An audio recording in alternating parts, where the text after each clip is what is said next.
Ministère Bethesda. Ministère Bethesda.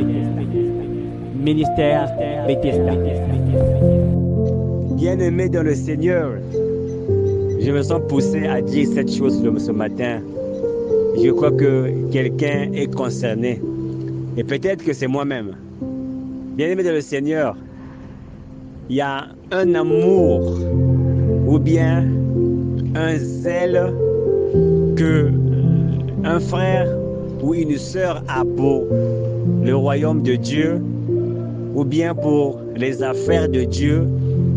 Il y a un frère aujourd'hui, une sœur. Il ne peut pas manquer une réunion de prière.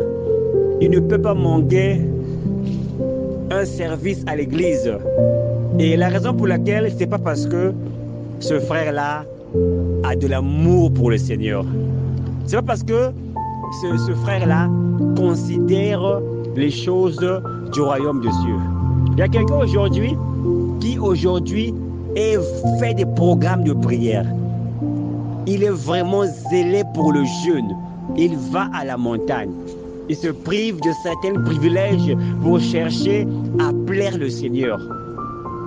Aussi, il y a quelqu'un aujourd'hui qui s'est attaché à un groupe de prière. Il prie tous les jours. Il prie au milieu de la nuit.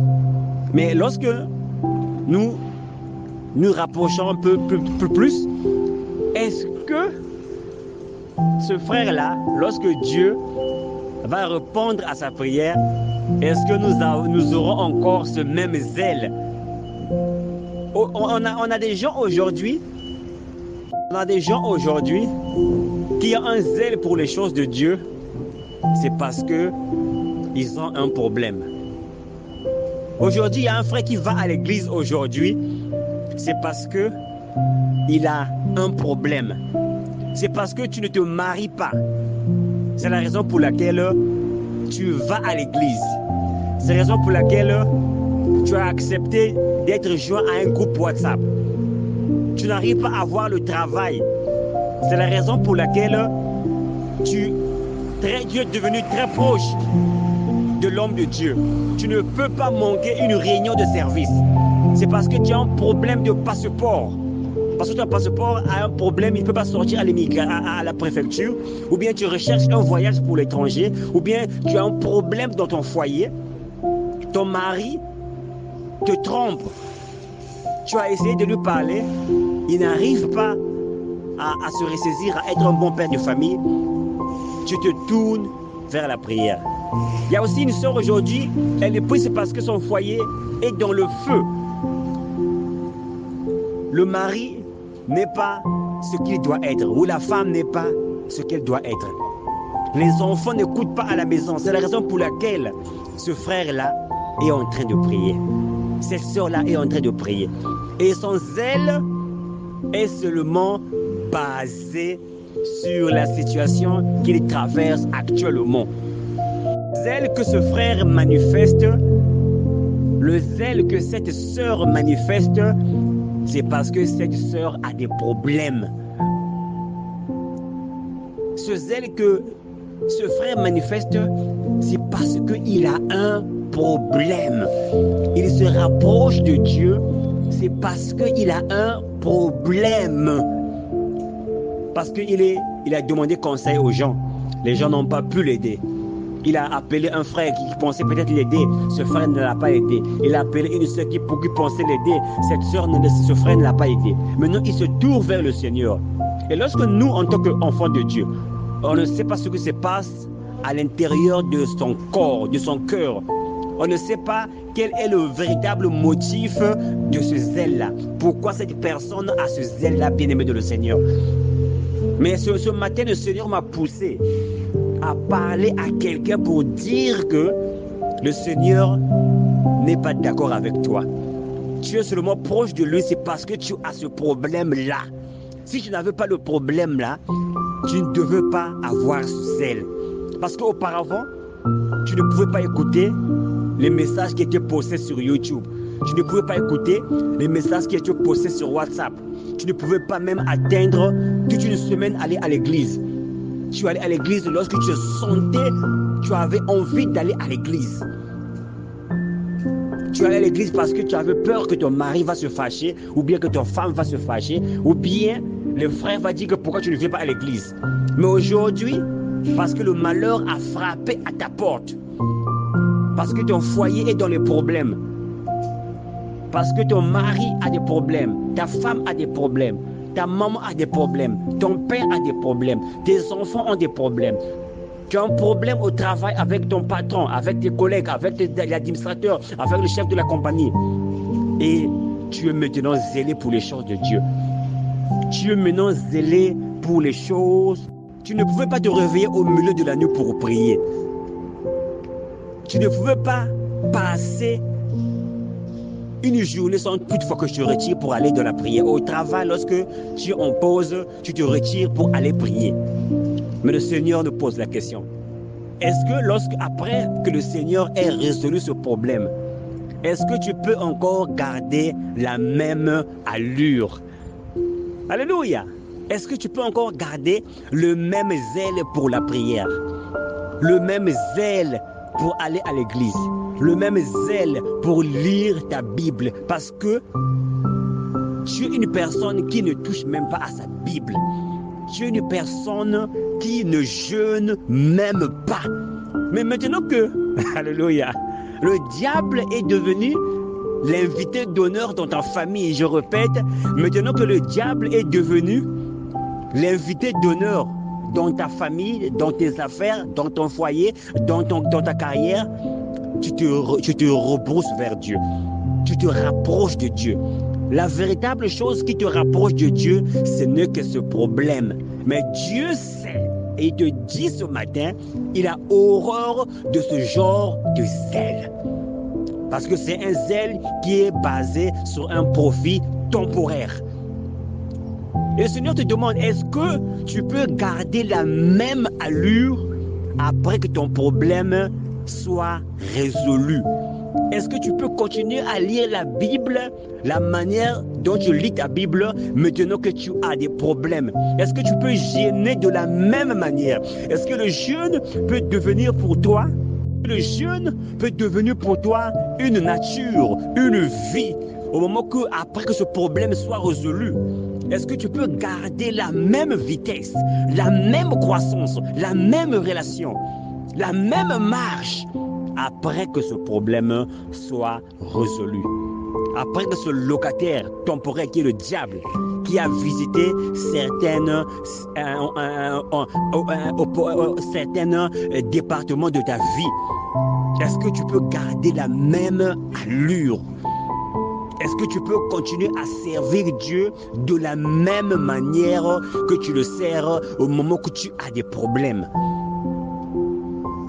On a un zèle, un amour qui est seulement basé sur un problème. C'est comme une pâte dans laquelle on met de la levure. Alléluia! Et dès que la pâte va monter, c'est parce qu'il y a la levure. Et dès que la levure finit son effet, la pâte retombe encore.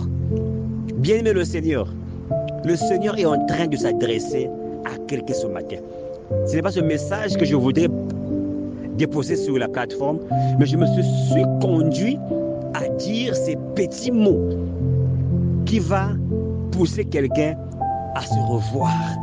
Alléluia. Parce qu'auparavant, tu n'avais aucun égard, tu pouvais passer un mois sans pour toutefois prier. Tu veux passer un mois sans toutefois lire ta Bible. Tu veux passer tout un mois sans toutefois te rendre à l'église. Lorsqu'on t'appelle, frère, pourquoi tu ne fais pas l'église? Ah, j'ai des problèmes. Ah, je dois aller au travail. Ah, je dois aller à la telle fête. Ah, il y a un retrait de deuil. On avait toujours des excuses qui ne justifiaient pas ton absence à l'église. Pourquoi, frère, tu ne participes pas sur la plateforme? Ah, frère, je n'ai pas de data.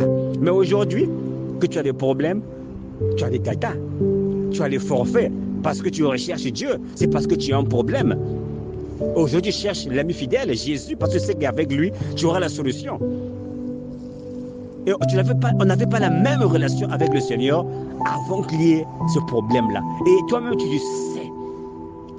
sais, mon frère, la raison pour laquelle tu es en train de prier, c'est parce que tu as un problème. Tu sais La raison pour laquelle tu es en train de gêner, c'est parce que tu as un problème.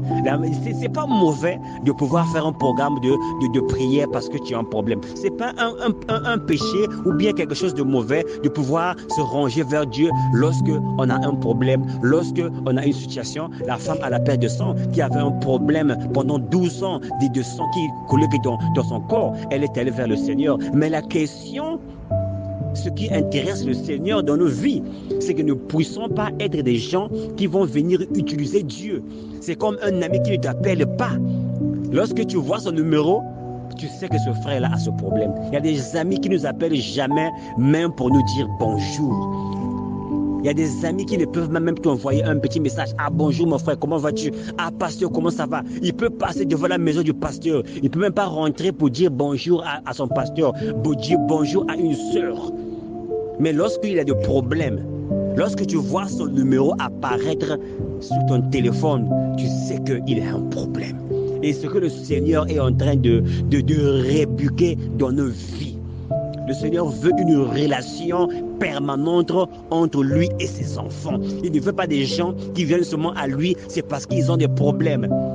Lorsqu'ils ont les dons, ils oublient le donateur. En quelque sorte, on est en train d'utiliser Dieu. On aime les dons plus que le donateur.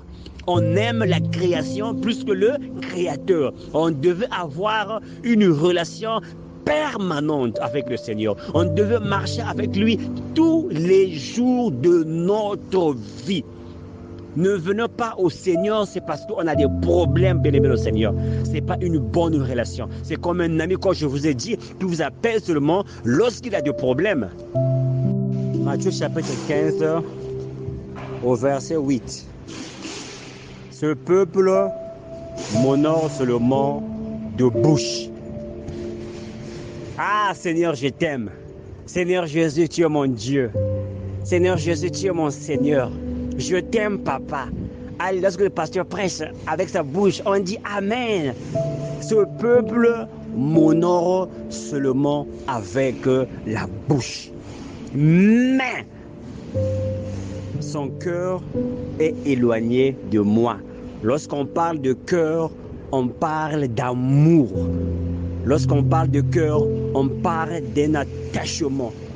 Lorsqu'on aime quelqu'un, on donne le meilleur de soi à cette personne-là. Ce que le Seigneur recherche dans la vie d'un croyant, c'est qu'il soit Seigneur et Sauveur. Seigneur, c'est le propriétaire, celui qui contrôle, celui qui contrôle, le propriétaire. Dieu veut être le propriétaire de nos vies. Lorsque la colonne de feu est descendue après que le temple soit construit au temps de Salomon, il est allé dans le lieu très saint, la troisième sphère, le cœur, l'habitation de l'homme. Dieu veut vivre dans ton cœur. Dieu ne veut pas seulement qu'on parle de lui. Dieu ne veut pas seulement qu'on lui adresse seulement des prières. Seigneur, je t'aime. Seigneur, tu es grand.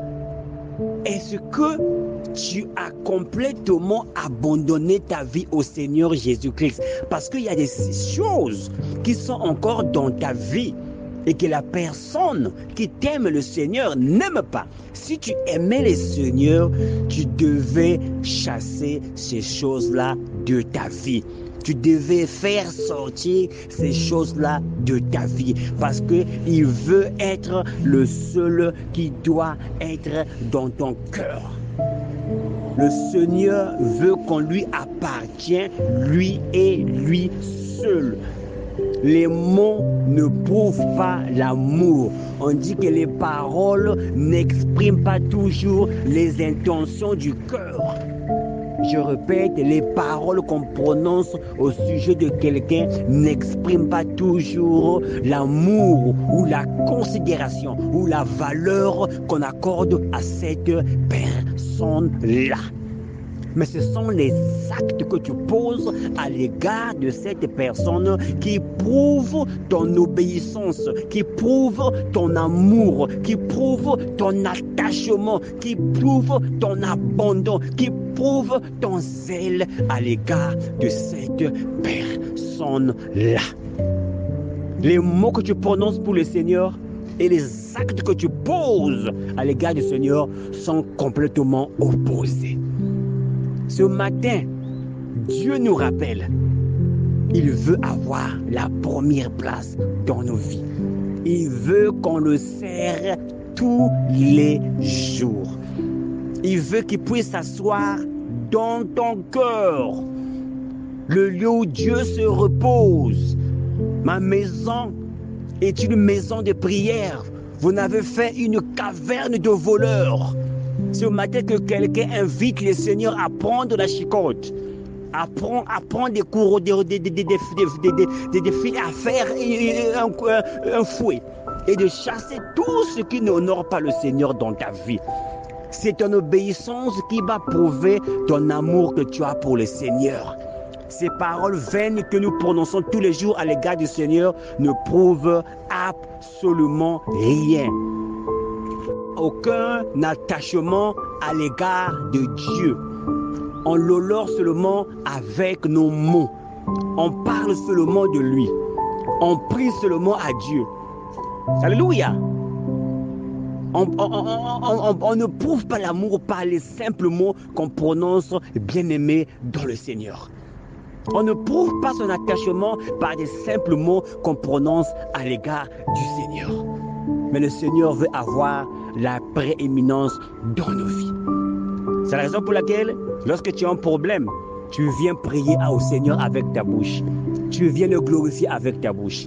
Mais lorsque ton problème est résolu, comme le Seigneur n'est pas dans ton cœur, comme il n'est pas assis dans ton temple, dans ton cœur, le lieu final, l'arche de l'alliance, tu vas te retirer de lui après ton problème a été résolu. Le Seigneur est en train de nous réprimander ce matin. Le Saint-Esprit est en train de réprimander quelqu'un ce matin. Tes intentions pour aller à l'église ne sont pas bonnes. Ton intention d'être sur des groupes WhatsApp n'est pas bonne. Ton intention de te réveiller au milieu de la nuit n'est pas bonne. Donne ta vie au Seigneur Jésus-Christ. Donne ta vie au Seigneur Jésus-Christ. Donne ta vie au Seigneur Jésus-Christ. La Bible déclare dans le livre de Matthieu chapitre 6 à partir du verset 33, « Cherchez d'abord le royaume de Dieu et sa justice. » Cherchez d'abord Dieu. Permets qu'il vive dans ton cœur. Ces challenges pour lesquels tu lui déranges, il va tomber un à un. Ces problèmes vont tomber un à un. Lorsque Israël se rendait vers la terre promise, lorsqu'il arrive, bien-aimé le Seigneur, à Jéricho, ils ont seulement obéi au Seigneur. Ils ont seulement fait le tour de la ville et les murs de Jéricho sont tombés. Ils ont pris possession de Jéricho. Lorsqu'ils sont arrivés à Haï, bien-aimé le Seigneur, la Bible déclare que des pierres sont tombées et l'ennemi est mort lui-même. Le Seigneur, la Bible déclare, le Seigneur combattra pour les saints et ils auront toujours la victoire. Ministère Bethesda. Ministère Bethesda. Ministère Bethesda.